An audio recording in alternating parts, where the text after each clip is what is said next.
this is going to be page 317, 318, talking about understanding probability. It says Sarah has a playlist with these 4 jazz songs, 10 hip-hop songs, 20 country songs, 6 blues songs, and 0 classical. So it's saying finding the probability. So if there's 0 classical, it goes with 0, right? 0 goes with 0. Classical is impossible, right? But then if we're talking about super certain, if you've got 20 country songs, that's going to be more certain, okay? Because we're talking about all the songs she has together. So you can use the fact that there's 40 songs, right? And each one can have a number. So 4 over 40, right? 4 jazz songs over 40 is the same as 1/10. So they're talking about that kind of probability. So why is it likely as not that a country song will play next? Well, when you're looking through at probability, there are 40 songs and half of the songs are country. 20 out of 40. So it's very likely that it's going to be country songs playing. Why is it impossible that a classical song will play next? The probability is 0 out of 40. She doesn't have any classical songs in her playlist. Why is it unlikely that a hip-hop song will play next? Well, a hip-hop song, she's got 10 out of 40, so it's a 1/4 chance that it will be hip-hop.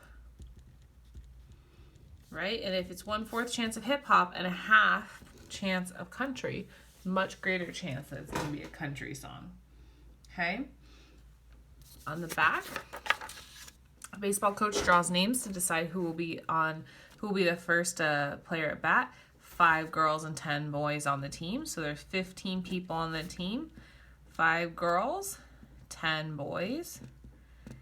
Explain the probability of each outcome. That the first batter is a girl. There's less girls than boys, so it's unlikely. Because, and it says 5 over 15. If you were to reduce it, it would be 1/3. If we were to reduce this, it would be 2/3. Because 1/3, because only 1/3 of the players are girls. So this is likely that a player is a boy because 2/3 of the players are boys. All right, and then the gym teacher has a box of tennis balls. 3 are green, right? 3 green, 2 red, 3 green, 2 red, 4 yellow.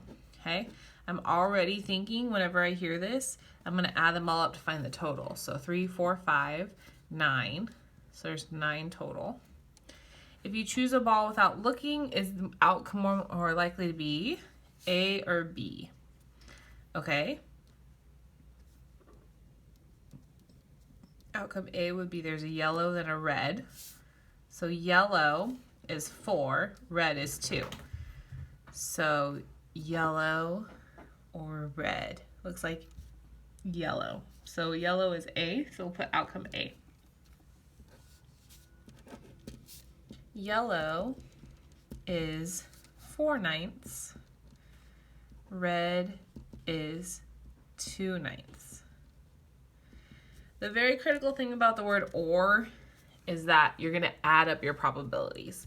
So if they say green or red, that means I'm going to take my 3/9 green and add it with my 2/9 R to get 5/9. So this one is 5/9, and then it says yellow or red. Well, yellow is 4 and red is 2. And that gave me 6/9. 6/9, which means the outcome B is more likely because it's higher.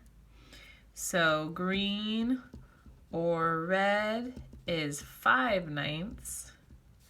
Yellow or red is 6/9. Okay, So you're just explaining that there's a better probability. Okay, this word or, I'm going to remember to add, always. That's so important.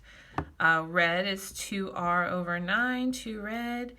Adding the blue, there's 0 blue, hilarious. So 3 red, so 0 out of 9, so 2 over 9. Purple, there's no purple, 0 out of 9, so by default this one wins. Red or blue is 2 out of 9. Purple is 0 out of 9. Very tricky. All right, each student in your class tosses a coin. The result of each toss is heads or tails. Describe the probability you get heads when you toss the coin.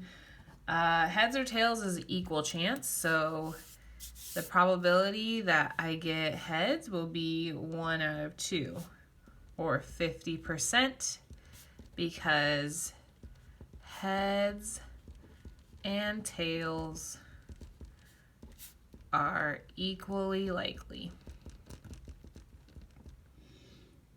Okay, there's only 2 options and they're equally likely. What part of the class would you expect to get heads? So 1/2 of the class will get heads because of the equal possibility. Okay, what is the probability that everyone will get heads? Is very unlikely. Unlikely because 1/2 is equally likely. And more than 50% is rare. It'd be really, really rare for every single person to flip a coin and get heads. So that gives you 317 and 318.